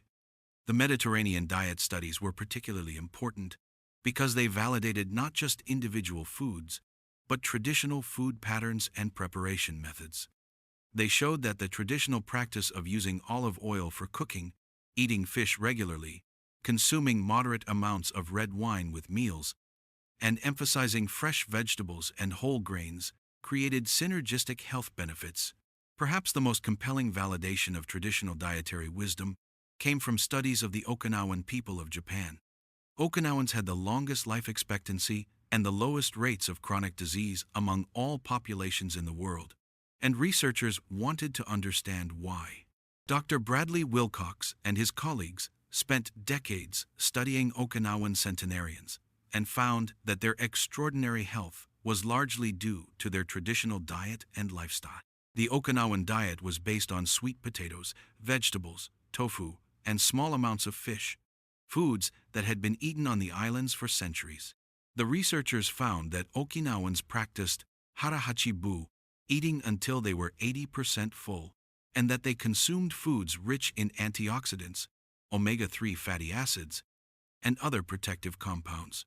Their traditional diet provided all the nutrients needed for optimal health, while avoiding the processed foods that cause disease in different populations. The Okinawans showed us that the secret to longevity was not in a pill or a medical procedure, Wilcox explained, but in following traditional principles of eating and living that had been developed over centuries of observation and experience. The Okinawan studies were particularly significant because they showed that traditional dietary principles could produce health outcomes that modern medicine could not achieve. Despite having limited access to modern healthcare, Okinawans had lower rates of heart disease, cancer, stroke, and dementia than populations with the most advanced medical care. Perhaps the most revolutionary discovery of the 21st century was the recognition of the human microbiome, the trillions of bacteria that inhabit and reside on our bodies. This discovery validated traditional understanding about the importance of digestive health and fermented foods. Dr. Justin Sonnenberg at Stanford University showed that the bacteria in our gut were essentially a separate organ that influenced every aspect of health, from immune function to mental health to weight regulation. His research demonstrated that traditional fermented foods could dramatically improve the diversity and health of the microbiome. Sonnenberg found the microbiome research vindicated thousands of years of traditional wisdom about digestive health. Traditional cultures understood that the gut was the center of health, that fermented foods were essential for wellness, and that digestive problems could cause disease throughout the body. Modern science just gave us the tools to understand the mechanisms. The microbiome research showed that traditional foods like kimchi, sauerkraut, kefir, and miso contain beneficial bacteria that could prevent disease and promote health. It validated the traditional emphasis on digestive health and showed why traditional diets were so effective at maintaining wellness. Dr. Erika Sonnenberg, an American microbiologist and researcher at Stanford University School of Medicine, collaborated with her husband, Justin, to show that the Western diet was causing a mass extinction of beneficial gut bacteria, leading to increased rates of allergies, autoimmune diseases, and other health problems. Their research suggested that returning to traditional dietary patterns could restore microbiome health and prevent many modern diseases. Together with her husband, Dr. Justin Sonnenberg, she co-authored The Good Gut: Taking Control of Your Weight, Your Mood, and Your Long-Term Health, 2015, a book that helped translate cutting-edge microbiome science for the general public. Their research revealed that the diversity and richness of gut bacteria play a crucial role in digestion, immunity, mood regulation, and even chronic disease prevention.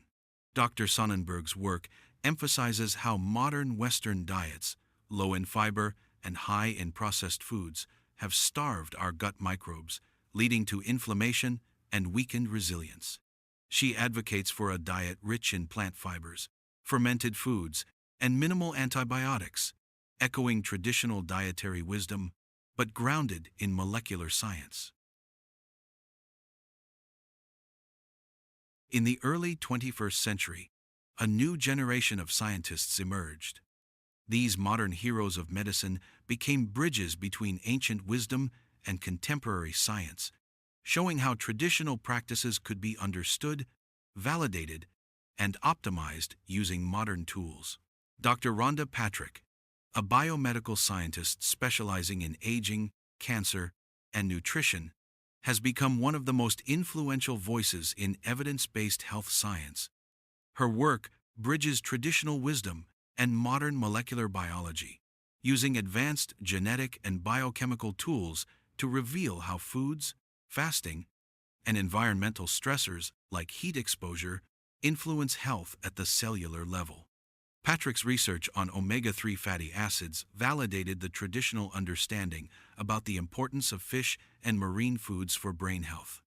She showed that these essential fats were not just important for cardiovascular health, but were crucial for brain function, mood regulation, and cognitive performance. Her work on vitamin D explained why traditional cultures emphasized sun exposure and certain foods for maintaining health. She demonstrated that vitamin D was not just important for bone health, but was crucial for immune function, mood regulation, and disease prevention. Patrick's studies on heat shock proteins explained why traditional practices like sauna use and certain spices could promote longevity. She showed that controlled stress from heat exposure could activate cellular repair mechanisms and extend lifespan. What Patrick found in her research was that traditional practices often had sophisticated scientific mechanisms behind them. The Scandinavian tradition of sauna use, the Mediterranean emphasis on olive oil, and the Asian consumption of green tea all had measurable effects on cellular function and disease prevention. Patrick became a bridge between the scientific community and the public, translating complex research into practical recommendations that honored traditional wisdom while meeting modern standards of evidence. Her podcast and educational materials helped millions of people understand how to apply scientific insights to optimize their health using traditional approaches. Dr. Mark Hyman, trained in conventional medicine but frustrated by its limitations, has become one of the leading advocates for functional medicine and the concept of food as medicine. His work at the Cleveland Clinic Center for Functional Medicine showed how traditional healing principles could be applied in modern medical settings. Hyman's approach was revolutionary because it combined the diagnostic precision of modern medicine with the holistic understanding of traditional healing. He used advanced laboratory testing to identify the root causes of disease, then applied traditional principles of nutrition, lifestyle modification, and natural healing to address those causes. His research demonstrated that chronic diseases like diabetes and heart disease could often be reversed through dietary interventions based on traditional principles. He showed that food could be more powerful, or at least complement pharmaceutical drugs for treating many conditions, validating what traditional healers had known for millennia. He discovered that many of the chronic diseases that we thought required lifelong medication could actually be reversed through nutrition and lifestyle changes. This validated what traditional healers had always known, that the body has an innate capacity for healing when given the right conditions. Hyman's work helped establish the concept of food as medicine as a legitimate medical intervention. He showed that dietary changes could be more effective than pharmaceutical drugs for many conditions, and that traditional healing principles could be applied using modern diagnostic tools and monitoring methods. Dr. David Sinclair at Harvard Medical School became one of the leading researchers on aging and longevity, and his work validated many traditional practices related to lifespan extension. His research on sirtuins, proteins that regulate cellular aging, showed that many traditional foods and practices could activate these longevity pathways. Sinclair's research on resveratrol explained why traditional cultures that consumed red wine had lower rates of heart disease. He showed that this compound, found in grape skins, could activate sirtuins and extend lifespan in laboratory animals. His work on intermittent fasting validated traditional practices of periodic food restriction. He demonstrated that controlled fasting could activate cellular repair mechanisms, improve metabolic health, and extend lifespan. Sinclair's research on NAD plus nicotinamide, adenine dinucleotide, showed how certain traditional foods and practices could boost levels of this crucial molecule that declines with age. He found that foods like broccoli, cabbage, and other cruciferous vegetables could support NAD plus production and promote healthy aging. What we found, Sinclair explained, was that traditional cultures had discovered practices that could extend both lifespan and health span. They didn't understand the molecular mechanisms, but they had identified interventions that could slow aging and prevent disease. While Sinclair's work is scientifically innovative, it's also controversial in parts of the academic community. Some experts caution that his public enthusiasm for supplements, such as resveratrol or nicotinamide mononucleotide, runs ahead of conclusive human data. His optimism about reversing aging has drawn skepticism from those who argue that such claims, though inspiring, remain largely unproven in clinical settings. That said, Sinclair's underlying message, that lifestyle and cellular health are deeply intertwined, is well supported by research, and his work has spurred a new wave of serious longevity science. Dr. Terry Wahls, a physician who reversed her own multiple sclerosis using dietary interventions based on traditional principles, became a powerful advocate for food as medicine. Her protocol, based on nutrient-dense traditional foods, showed that even serious autoimmune diseases could be improved through nutrition. Wahls' approach combined traditional understanding about the healing power of organ meats, fermented foods, and wild plants with modern knowledge about mitochondrial function and cellular nutrition. She developed a specific protocol that emphasized foods that traditional cultures had valued for their healing properties. Her protocol included organ meats for their high concentration of vitamins and minerals, fermented foods for their beneficial bacteria, and a wide variety of colorful vegetables for their antioxidants and phytonutrients. She also emphasized the importance of eliminating processed foods and focusing on nutrient density. Wahls' success in reversing her own disease and helping thousands of others validated the traditional understanding that food could be more powerful than pharmaceutical drugs for treating chronic illness. Her work showed that autoimmune diseases, which conventional medicine considered incurable, could be significantly improved through dietary interventions based on traditional principles. As evidence for traditional healing practices mounted throughout the late 20th and early 21st centuries, the pharmaceutical industry launched an increasingly sophisticated campaign to discredit and suppress this information. What followed was nothing less than an information war. As research began to validate traditional healing practices, the pharmaceutical industry recognized an existential threat to its business model. Companies that had invested billions in developing synthetic drugs saw traditional medicine as a direct challenge to their profits and market dominance. The industry's response was swift and systematic. They funded studies designed to show that natural remedies were ineffective or dangerous, often using flawed methodologies that were designed to fail.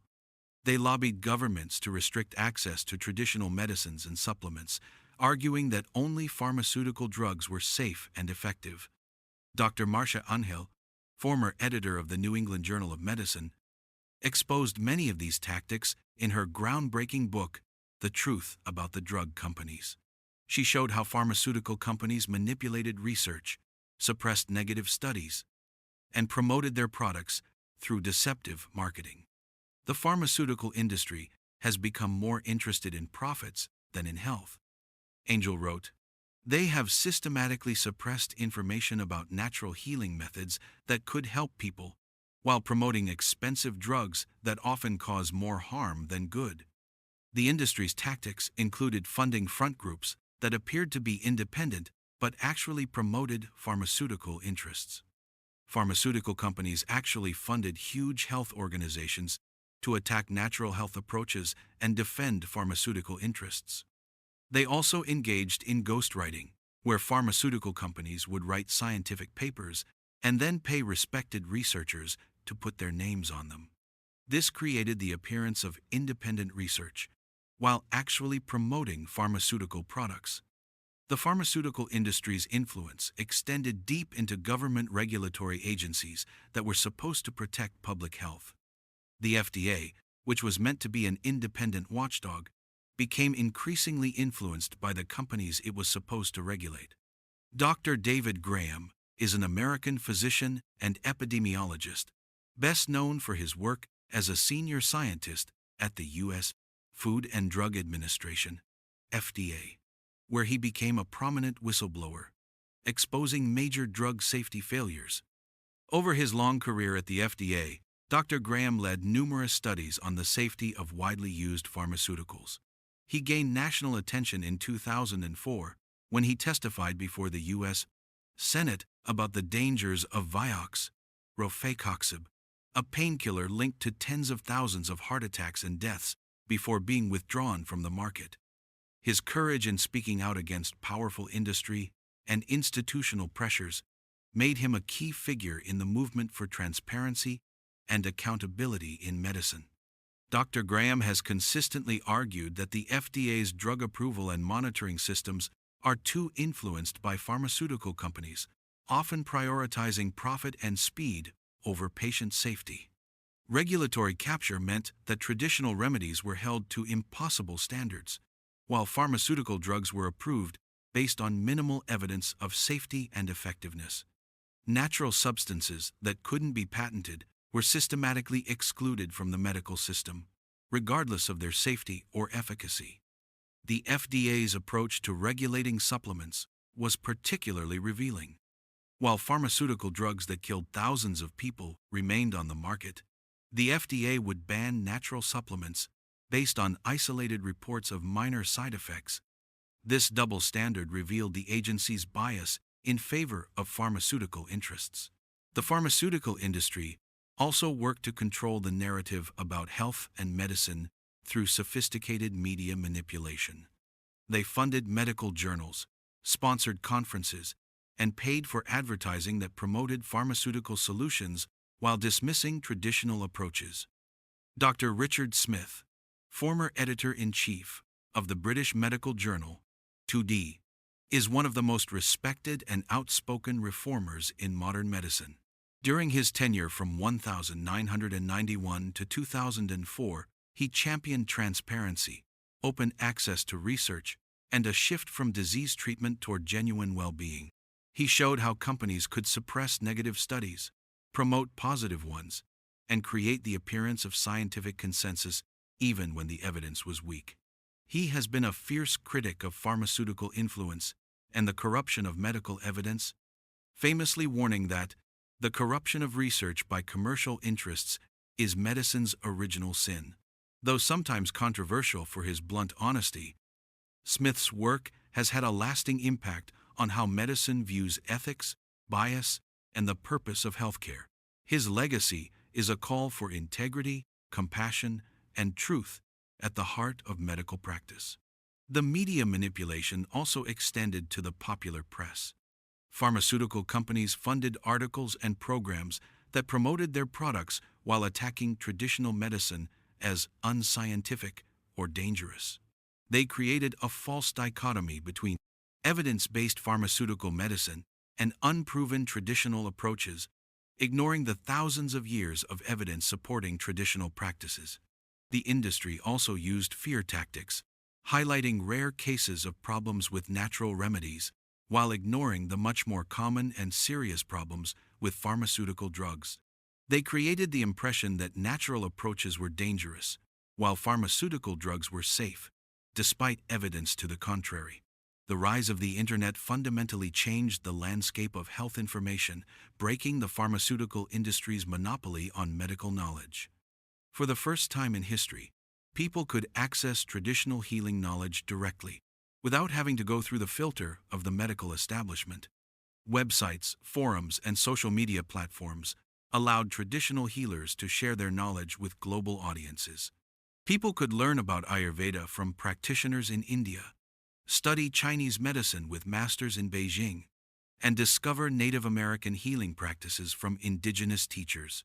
But the pharmaceutical industry fought back against this democratization of information. They pressured social media platforms to censor information about natural healing approaches, labeling it as misinformation, even when it was based on solid scientific evidence. The censorship efforts revealed the extent to which pharmaceutical interests had infiltrated technology companies and regulatory agencies. The same tactics that had been used to suppress traditional medicine in academic and medical settings were now being applied to digital platforms. The pandemic accelerated a trend that had been building for decades: the integration of traditional and modern healing approaches. As people lost faith in a medical system that seemed more interested in profits than health, and governments that were rife with claims of corruption and giving contracts to friends and family members, they began seeking alternatives that honored both ancient wisdom and modern science.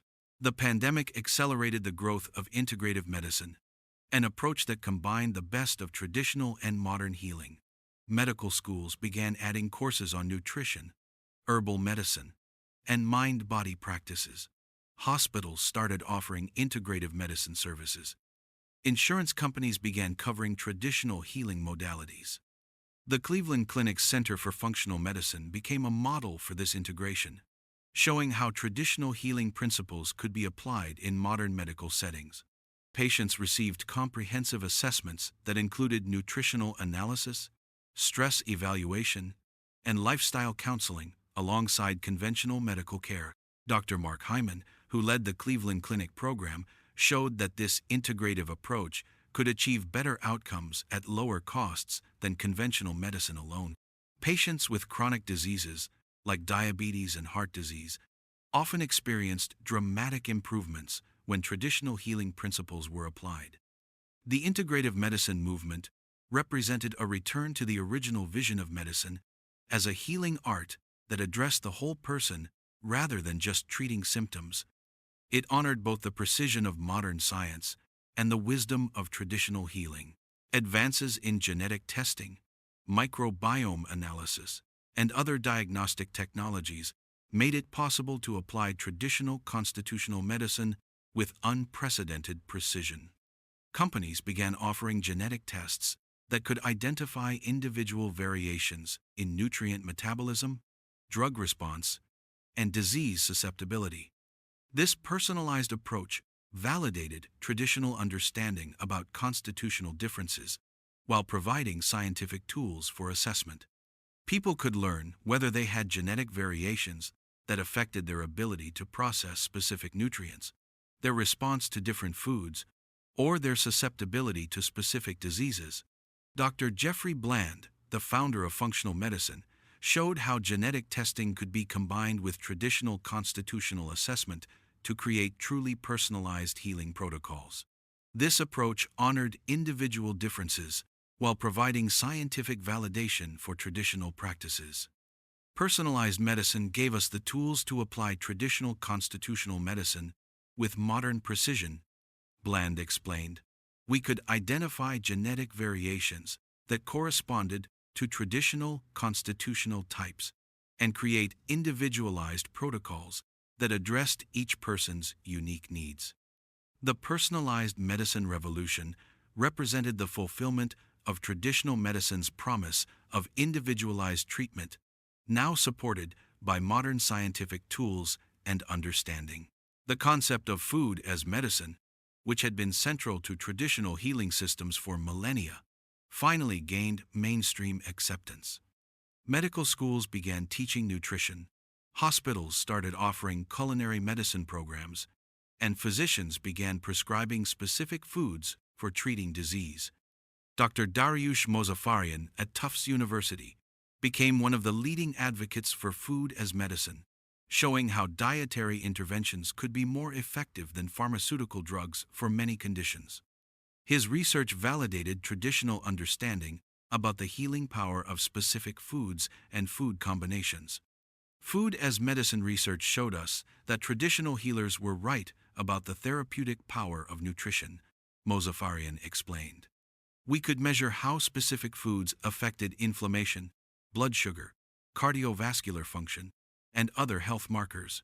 This gave us scientific validation for traditional dietary practices. The food as medicine movement led to the development of culinary medicine programs that taught healthcare providers how to use food therapeutically. These programs combine traditional knowledge about healing foods with a modern understanding of nutrition science. As we stand at the beginning of the 21st century's third decade, we find ourselves at a remarkable moment in the history of healing. After centuries of divergence, traditional wisdom and modern science are finally converging, creating new possibilities for health and healing that honor both ancient knowledge and contemporary understanding. The journey has been long and often difficult. Traditional healing practices were nearly lost during the Industrial Age, suppressed by pharmaceutical interests, and dismissed by a medical establishment that had forgotten the art of creating health. But the wisdom survived, preserved by dedicated practitioners, validated by courageous researchers, and rediscovered by people seeking alternatives to a medical system that had lost its way. Today, we have the unprecedented opportunity to combine the best of both worlds, the holistic understanding of traditional healing with the precision of modern science, the constitutional wisdom of ancient practitioners with the diagnostic capabilities of contemporary medicine, the time-tested knowledge of traditional foods with the molecular understanding of modern nutrition. The ancient healers who began this journey, Bharadvaja in his Himalayan cave, Bodhidharma in the Shaolin Temple, Winona on the Great Plains, Itzamna in the Mayan jungle, Aminata by the Niger River, Einar in the Norwegian fjords, and Ge Hong in his mountain laboratory would recognize and celebrate this convergence. They understood that healing was both an art and a science, that the body was both a machine and a mystery, that health required both knowledge and wisdom. A new generation of healers is emerging, practitioners who are trained in both traditional and modern approaches, who understand both the art and science of healing. They can prescribe pharmaceuticals when needed, but also know how to use food as medicine, herbal remedies, and lifestyle interventions to address the root causes of disease. They are the inheritors of a great tradition that stretches back to the first human who discovered that a particular plant could ease pain, the first healer who understood that food could be medicine, the first practitioner who recognized that healing required treating the whole person rather than just the disease. These modern heroes stand on the shoulders of giants, carrying forward the wisdom of the ages while adding the precision of modern science. Perhaps most importantly, this convergence of traditional and modern approaches is creating a new kind of patient, one who is empowered with knowledge, equipped with tools for self-care, and engaged as a partner in the healing process, rather than a passive recipient of medical interventions. These empowered patients understand that they are the primary agents of their own healing, recognizing that their daily choices regarding food, movement, stress management, and lifestyle have a greater impact on their health than any medical intervention. They see healthcare providers as consultants and guides rather than authorities, and they take responsibility for their own well-being. They are the inheritors of the ancient understanding that health is not merely the absence of disease, but the presence of vitality, that healing is not something that happens to them, but something they actively participate in, that the body has an innate wisdom that can be supported and enhanced through proper care. And so we return to where we began, to the kitchen, the place where food becomes medicine, where ancient wisdom meets modern understanding, where the simple act of preparing and sharing nourishing food becomes a form of healing that connects us to our ancestors, our communities, and our deepest understanding of what it means to be human. The medicine kitchen is not just a place, but a philosophy, not just a collection of recipes, but a way of understanding the profound connection between what we eat and how we feel, between the choices we make and the health we experience, between the wisdom of the past and the possibilities of the future. In the medicine kitchen, every meal is an opportunity for healing. Every ingredient is a potential medicine. Every act of preparation is a form of self-care. Here, the ancient wisdom of traditional healers meets the modern understanding of nutritional science, creating new possibilities for health and healing that honor both tradition and innovation. The turmeric that Bharadvaja first used in the Himalayas now sits beside the black pepper, which enhances its absorption, as validated by modern research on bioavailability. The goji berries that Bodhidharma gave to his monks are now understood to contain zeaxanthin and other compounds that protect vision and support longevity. The willow bark that Native American shamans used for pain relief has given us aspirin, while teaching us that the whole plant is often safer and more effective than the isolated compound. The circle is complete, but the journey continues. The wisdom that began with the first human who discovered the healing power of plants has traveled around the world, survived centuries of suppression and neglect, and emerged stronger and more relevant than ever. The ancient knowledge that was nearly lost has been rediscovered, validated, and integrated with modern understanding to create new possibilities for healing and wellness. The keepers of ancient wisdom, including Ayurvedic physicians and Shaolin monks, Native American shamans and Mayan healers, African traditional practitioners and Nordic herbalists, and Taoist sages, can rest knowing that their wisdom has not been lost. Their knowledge lives on in every person who chooses whole foods over processed ones, who seeks to understand the root causes of illness rather than just treating symptoms, who recognizes that healing is a partnership between practitioner and patient, between ancient wisdom and modern science, between the art of healing and the science of medicine. The future of healing lies not in choosing between traditional and modern approaches, but in integrating them into something greater than either could be alone. It lies in understanding that the body is both a biochemical machine that can be analyzed and optimized, and a living system with its own wisdom and healing capacity. It lies in recognizing that health is not just the absence of disease, but the presence of vitality, resilience, and joy. It lies in understanding that healing is not just about fixing what is broken, but about creating the conditions for life to flourish. The medicine kitchen awaits each of us. The ancient wisdom is available. The modern tools are at hand. The choice, as always, is ours. Will we choose the path of integration, honoring both ancient wisdom and modern science? Will we take responsibility for our own health, using food as medicine and lifestyle as therapy? Will we remember that we are not separate from nature, but part of it, not victims of disease, but partners in our own healing? The keepers of ancient wisdom have done their part in preserving and transmitting knowledge through countless generations. The modern heroes have done their part, validating and translating this wisdom for contemporary understanding. Now it is our turn to protect the legacy we have inherited, carry this knowledge forward, live it in our daily lives, and pass it on to future generations. In the end, the greatest medicine is not found in any pill or procedure, but in the wisdom to live in harmony with the natural world, to nourish our bodies with foods that heal, and to remember that we are not separate from the great web of life but part of it, not victims of disease but partners in our own healing.